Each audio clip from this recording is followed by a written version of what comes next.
আগুনে পুড়ে যাচ্ছে ইসরায়েলের মধ্যাঞ্চল। গাজায় যখন আগ্রাসনের সব সীমা ছাড়িয়ে যাচ্ছে ইসরায়েল, ঠিক তখনই মধ্যপ্রাচ্যের কসাই বেনিয়ামিন নেতানিয়াহুর দেশ থেকে ভেসে এলো আর্তনাদ। ভয়াবহ দাবানল ছড়িয়ে পড়েছে দেশটিতে। আগুনে পুড়ে খাক হয়ে যাচ্ছে প্রান্তরের পর প্রান্তর। আগুনের তীব্রতা আর বাতাস এতটাই ভয়ঙ্কর হয়ে উঠেছে যে নিমিষেই বেশ কয়েকটি শহরে ছড়িয়ে পড়েছে দাবানল। এরই মধ্যে শহরের বাসিন্দাদের নিরাপদ দূরত্বে সরিয়ে নেওয়া হয়েছে। আগুনের তীব্রতায় সড়কে বন্ধ আছে যান চলাচল। রেল লাইনের কাছে আগুন ছড়িয়ে পড়ায় বন্ধ আছে ট্রেন চলাচলও। এমন পরিস্থিতিতে অ্যাডহক কমান্ড সেন্টারের জরুরি বৈঠকে অংশ নিয়েছেন ইসরায়েলের প্রধানমন্ত্রী বেনিয়ামিন নেতানিয়াহু। গণমাধ্যমগুলোতে বলা হয়েছে, মধ্য ইসরায়েলের মোসাব তারুমের কাছেই প্রথম আগুন এবং বাতাসের তীব্রতায় বিভিন্ন জায়গায় ছড়িয়ে পড়েছে সেই আগুন। বেইত শেমেশ শহরের বেশ কয়েকটি স্থানেও দাবানল ছড়িয়ে পড়েছে। একে একে শহরগুলোকে গিলে ফেলছে ভয়ঙ্কর এই দাবানল। বর্তমানে নিয়ন্ত্রণের বাইরে চলে গেছে এই আগুন।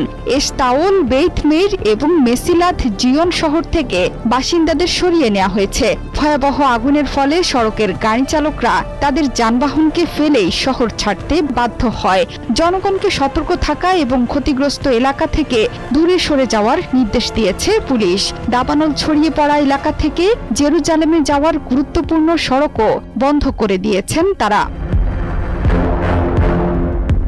এরই মধ্যে বিমানের সাহায্যে আগুন নেভানোর কাজ শুরু করেছে অগ্নি নির্বাপন কর্মীরা। আগুন নেভাতে গিয়ে 7 জন দমকল কর্মী সহ কমপক্ষে 9 জন আহত হয়েছেন। ফায়ার অ্যান্ড রেস্কিউ অথরিটির মুখপাত্র জানান, আগুন নেভাতে গিয়ে 9 জন আহত হয়েছেন। তাদের মধ্যে 7 জন দমকল কর্মী এবং 2 জন বেসামরিক নাগরিক।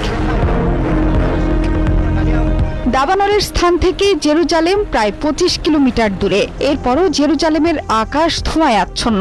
বাতাসের মানের স্তর হ্রাস পেয়েছে। 6টি জেলা থেকে ফায়ার সার্ভিসের কর্মীর তালিকাভুক্ত করে আগুন নেভানোর চেষ্টা চলছে। তাদের সঙ্গে আইডিএফ সদস্যরাও যোগ দিয়েছেন। বেইত শেমেশের উত্তরে দাবানল নেভাতে প্রায় 110টি অগ্নি নির্বাপন দল, 11টি অগ্নি নির্বাপক বিমান এবং 1টি হেলিকপ্টার কাজ করছে।